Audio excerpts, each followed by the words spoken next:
Hello hi, నేను మీ కవితాముని. First అయితే మన ఛానల్ సబ్స్క్రైబ్ చేసుకోండి, అలాగే లైక్ చేయండి. ఇది ఎంతో టేస్టీగా ఉండే మిరియాల అన్నం అండి. కోల్డ్ జలుపు ఉండే వాళ్ళకి చాలా హెల్ప్ అవుతుందండి. ఇదైతే ఫస్ట్ అయితే బాండ్లీ పెట్టుకోండి. బాండ్లీ హీట్ అయిన వెంటనే 2 టేబుల్ స్పూన్ ఆయిల్ వేసుకోండి. ఆయిల్ హీట్ అయిన వెంటనే మనము ఆవాలు వేసుకోవాలండి. 1/2 టీ స్పూన్ ఆవాలు వేసుకోవాలి. ఆవాలు చిటిపట్టు వెంటనే జీలకర్ర వేసుకోండి. 1/2 టీ స్పూన్ జీలకర్ర అండి. ఆవాలు జీలకర్ర వేగిన వెంటనే మనము శనగపప్పు అండి 1/4 టీ స్పూన్ శనగపప్పు వేయించుకోవాలి. అది 1 సెకండ్ వేగిన తర్వాత మనము ఎండుమిరకాయ వేసుకోవాలండి. ఎండుమిరకాయ వేగిన 2 సెకండ్స్కి మనము కరింపాకు వేసుకోవాలండి. అదో 2 సెకండ్స్ వేగిన వెంటనే మనము మిరియాల పౌడర్ అండి 1 టేబుల్ స్పూన్ మిరియాల పౌడర్ వేసుకోవాలండి. ఇదే అండి చాలా మెయిన్ ఇంగ్రీడియంట్.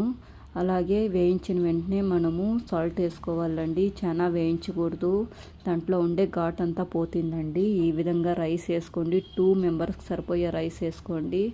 రైస్కి పట్టేలాగా కలుపుకోండి. చాలా టేస్టీగా ఉండే ఎంతో టేస్టీ మిరియాల అన్నం అండి.